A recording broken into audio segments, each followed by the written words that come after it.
Breaking today, Prince Harry has just declared war on his brother, Prince William, yet again. Does this man have a death wish? Like, seriously, mate. William is going to strip your titles, strip your children's titles, and make sure that your beloved, Ms. Meghan Markle, is unable to cash in on her Duchess of Sussex title if you are not very, very careful. So these types of stunts are not a good idea. Let me explain to you what has just emerged. Prince William arrived in Brazil for his Earthshot Prize. Now, this has been signposted literally for months. It is the biggest moment of William's year. It matters hugely to him. And let's be honest, after the terrible publicity that the British royal family has suffered internationally over the past couple of months, especially the past fortnight, because of Andrew Mountbatten Windsor and his fall from grace, what we need is some good international publicity for Prince William. But check this out.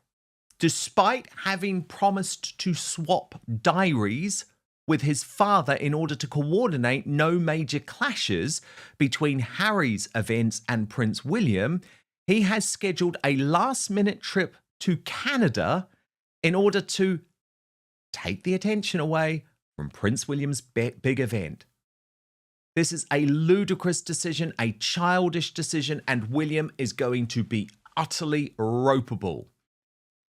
His friends actually already briefing to Tom Sykes of the Royalist Substack. Let me just take you through this. He writes, Harry reignites war with William, blindsiding his brother with announcement of a Toronto trip. And he says that it will clash directly with the Prince of Wales Earthshot Prize events in Rio de Janeiro on Wednesday. The announcement issued by Harry's team just as William touched down in Brazil for the Environmental Awards' 5th iteration and the COP30 build-up immediately raised tempers among William's friends. Harry will travel to Toronto to support the military veterans charity True Patriot Love Foundation, undertaking engagements on Wednesday and Thursday. His team insisted the King's office was notified as a courtesy. Still, the timing appears calculated to provoke William, who will be handing out the Earthshot Prize that day, as speculation intensifies that the Wales camp plan to strip Harry, Meghan and their children of their princely titles when William becomes king. Harry's decision to stage a public event during the traditional remembrance period will strike many observers as needlessly antagonistic. Until now, the Duke was thought to be rebuilding relations with his father. Sources say Charles and Harry have resumed regular phone calls since their brief tea and talk meeting in London in September. It was widely expected that Harry would avoid overshadowing Remembrance Sunday on November the 9th and perhaps wait until Armistice Day on November 11th to make his own gesture. Instead, he has triggered a fresh optics war. His team denies any intent to overshadow William's Rio showcase, featuring Kylie Minogue and attended by global political leaders, but blamed the late announcement on Harry's lack of international protected person status and ongoing security disputes. That explanation is unlikely to convince William when placed beside William's glittering Earthshot Jamboree. A charity dinner in Toronto risks looking modest. To many inside and outside the royal machine, Harry will appear motivated by resentment and a desire for revenge rather than respect for the remembrance calendar. If so, it is a miscalculation and a reminder that the brothers' ceasefire remains anything but secure. And the reason why William needed this good publicity, of course, is because even Donald Trump is describing the current situation with the royal family. Remember, he's a big fan of Charles and William as tragic. Watch. In the UK has had his royal titles stripped away because of the Epstein scandal. I know you're close to the royal family there. Do you have any thoughts on I feel very badly. I mean, it's a terrible thing that's happened to the family. That's been a tragic situation. And it's too bad. I mean, I feel badly for the family. To my superstar panel, Howard Cox and Peter C. Barnes. Peter, can you believe Prince Harry has done this? Like, isn't it just time to grow up and stop constantly trying to overshadow and destroy your brother? Also, Peter, it's not sensible for him on a strategic point of view, because William is not going to have any of this very soon. Their titles are going to be gone, trust me. Yeah, on the issue of can I believe it? Well, of course I can. It's Prince Harry, and he's not the smartest kid in the room, is he? I mean, I bet chocolate teapots are more use than him.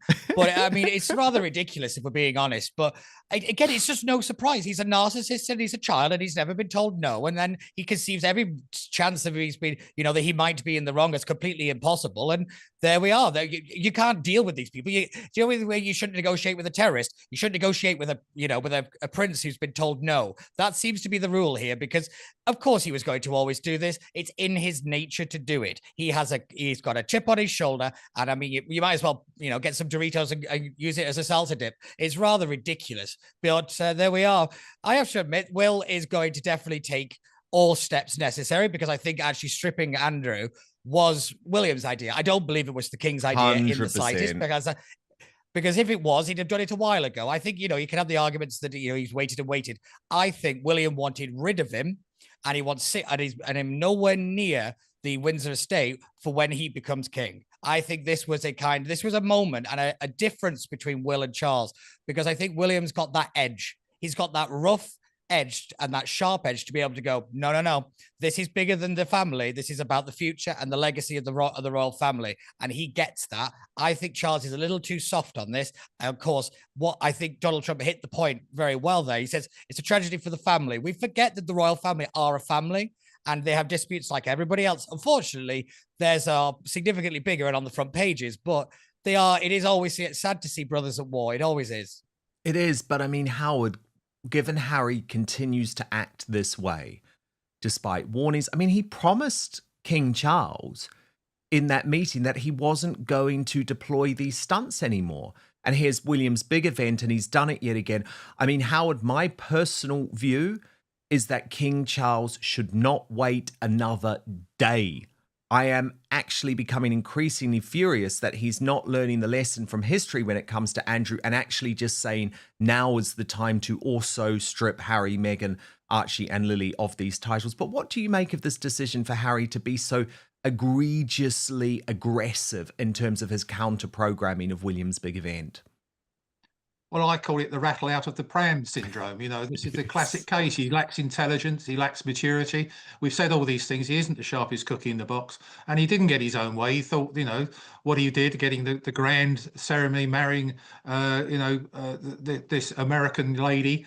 Good luck to her. It went well. We all loved her, didn't we, at the time when they got married? We thought this is great, but then it went to their heads. And as far as I'm concerned, the sooner that William and Kate become king and queen properly, and the king and the current king and Camilla moved aside, a bit like in the situation we had with the Queen Mother when our beloved Queen reigned. She was a good advisor, but I think William, in my opinion, is a great advert for this country, and I'd love to see him actually being the king of this country. He presents himself well. I'm worried about our king at the moment. He's not well. I understand it quite well. I speak to Arthur Edwards quite a lot. And he's the photographer. Yes. And he tells me that he's not well. I mean, I don't know how bad he is, but I understand it's more serious than we think. And someone like King Charles at the moment, you see, I don't think he's speaking up for Britain enough. He's not. He's the head of the Church of England, and he's not actually shouting from the top that our Christian values should be taking over and leading the fight against multiculturalism. He's not doing that. They say he mustn't step in politically, but he's quite happy to go to a mosque, take his shoes off and pray with them. Yeah, quite a lot of people are now concerned that the king, and I say quite a lot of people, Howard, I'm one of them, you're one of them, concerned that it feels like the king sometimes actually wants to promote Islam more than he promotes Christianity, which is a very, very bizarre position for the head of the Church of England. Peter, I just wanted to come back to what you were saying about this very much being a decision driven by William, because that has been my reporting for a long time. But what's so interesting is that you have these client journalists, right? And they literally just swallow hook, line and sinker whatever PR bollocks, basically, they are fed by Buckingham Palace. And when I launched Outspoken, actually, one of the things I said is that, because I break a lot of royal news, but I don't just follow what the royal rota do.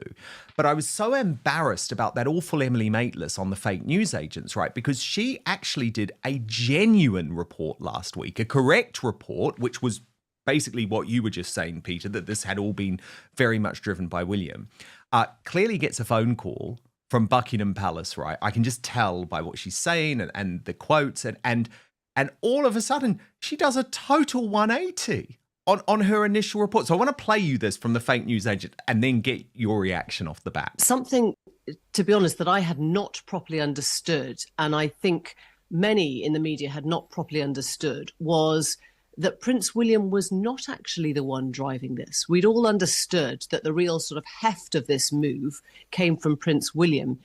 I was told last night that it is Prince William actually who's most concerned about the state of his uncle's mental health, something that he takes very seriously. His work, Kate's work, has been very close to the issues of mental health. And I was also told that there was a bit of discomfort, maybe that's too strong. There was a bit of nervousness from the siblings, from Prince Edward, from Princess Anne, who didn't want their eldest brother to go too hard on their other brother, Andrew. But it was the king himself who had nerves of steel. And again, contrary to what we read in the newspapers, I heard that originally there was extremely strong pushback from Andrew, who was trying to find every means and every reasons he could to resist this. And when I asked last night what brought Andrew around, I was told that the monarch had simply made him see the ultimate threat. In other words, and this is a phrase that was used to me, I don't think it's the words that the king used, you'll topple us all. In other words, Andrew did not want that on his shoulders. The idea was that the king had put to him something in the tenor of, would your mother really want to see you putting at risk the whole establishment?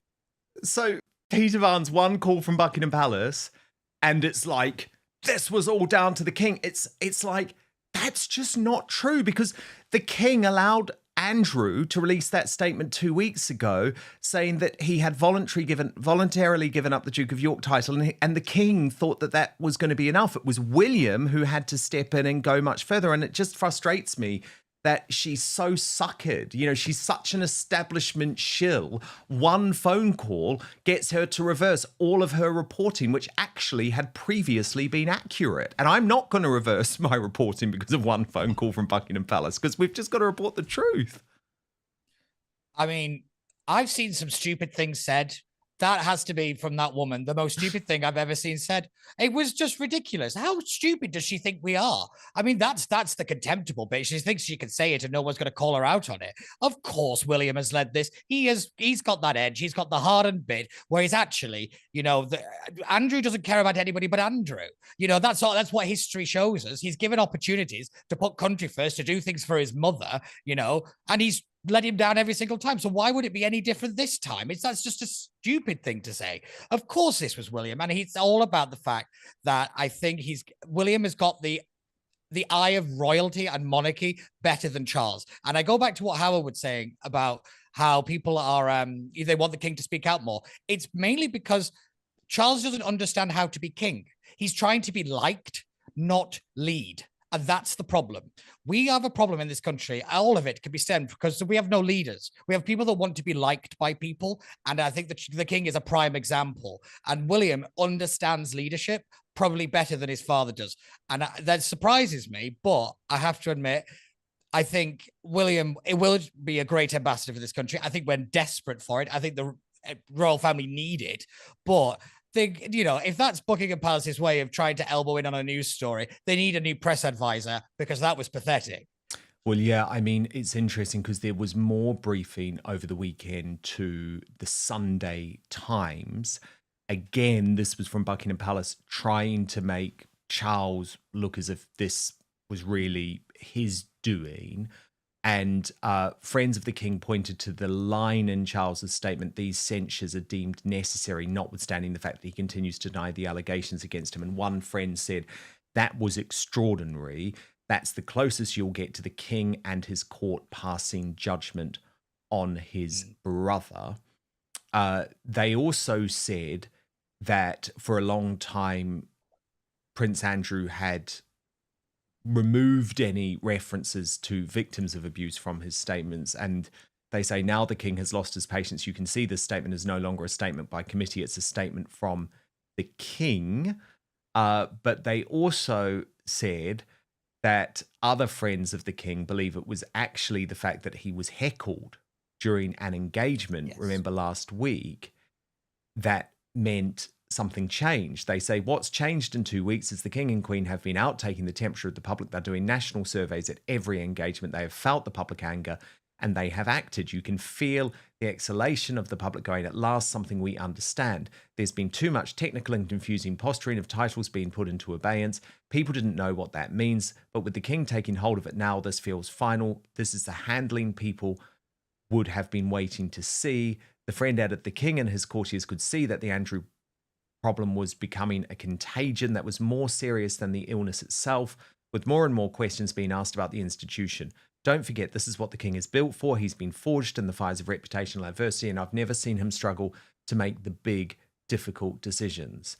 But I mean, again, Howard, he didn't actually make the decision until he was heckled. And I don't really think one heckler should be changing royal history either, Howard, because remember, this heckler was actually an operative for Republic, which is the group which campaigns for republicanism. And so they are oddly empowered now as well. Do you know what I mean? A one-off random heckler should be ignored, you know? So all of this decision-making has been pretty terrible. But as you say, Howard, you've got to have personal sympathy for the king because he's trying to deal with all of this at the same time that he is suffering from incurable cancer, undergoing treatment. And I don't forget that, but it's not an easy situation.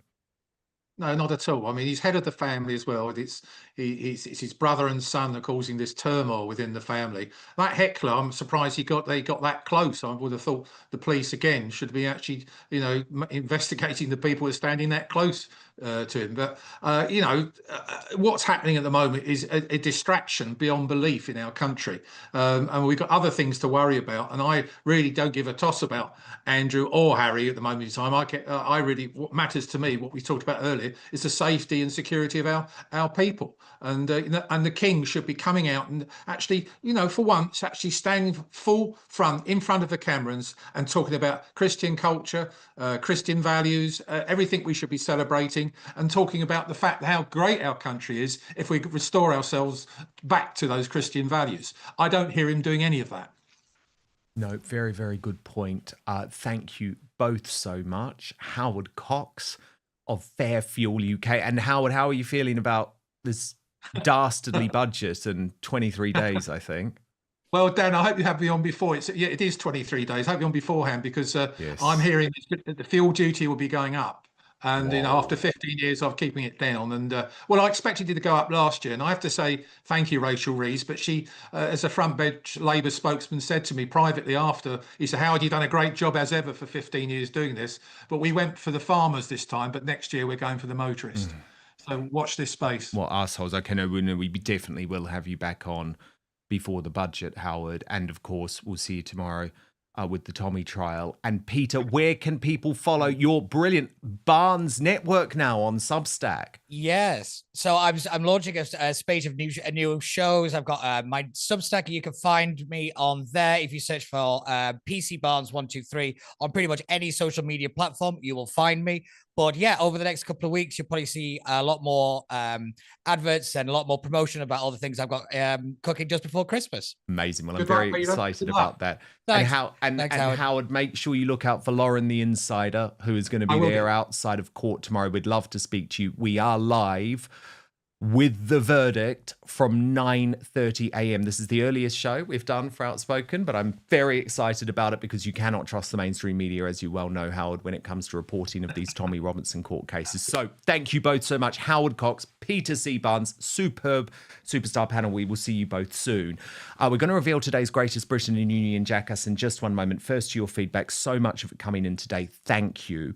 Oh No Tail says, what a joke this establishment is. Tommy Robinson accused of terrorism for not giving his PIN.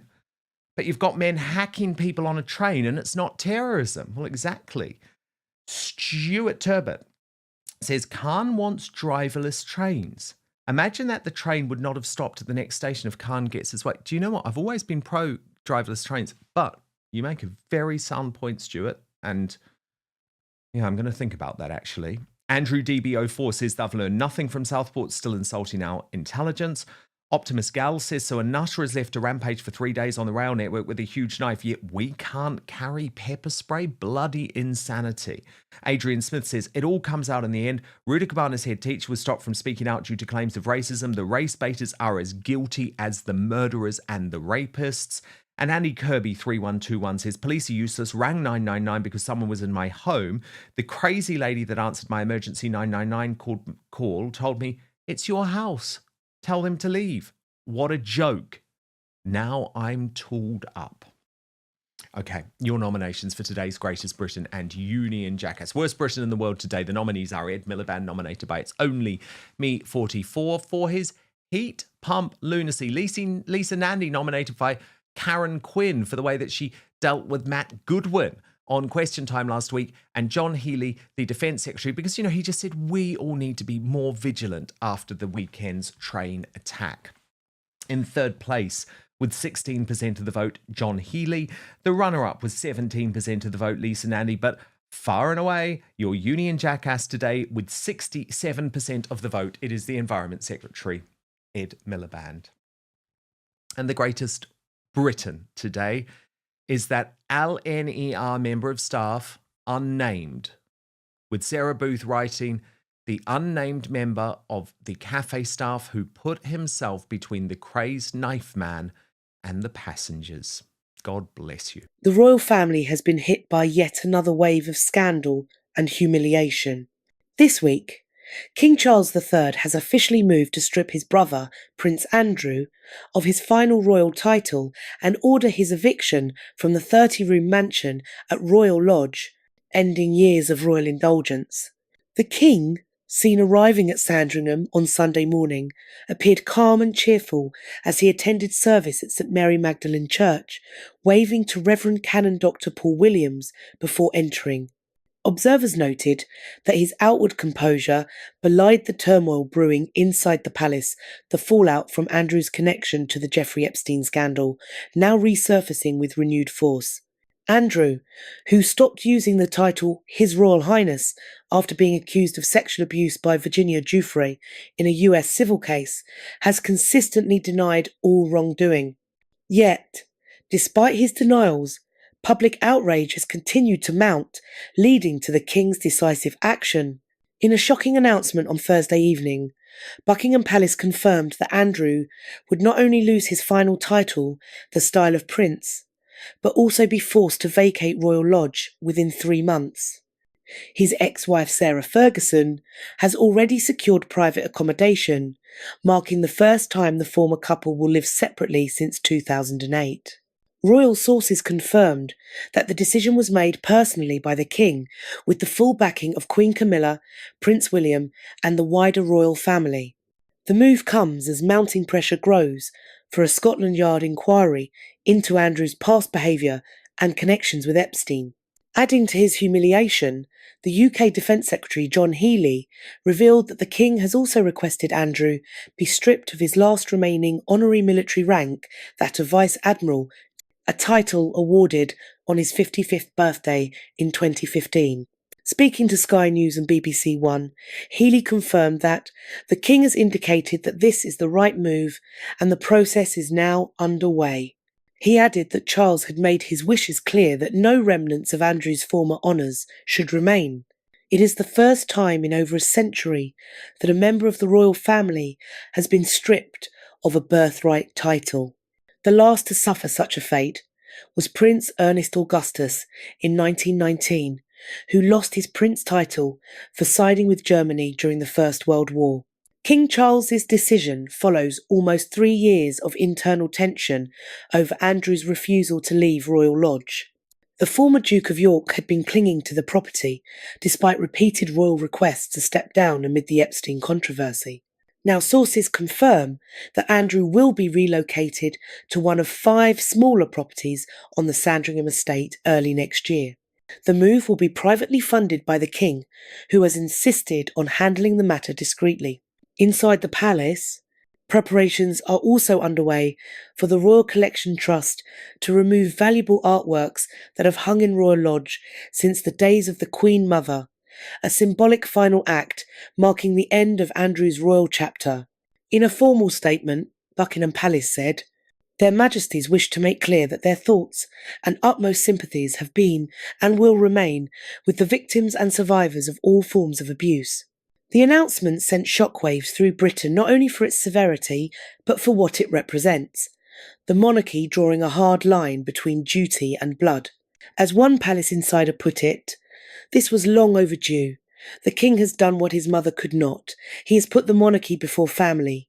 Now, stripped of titles, honours and privilege, Prince Andrew, or Andrew Mountbatten Windsor, as he will now be known, faces life in quiet exile.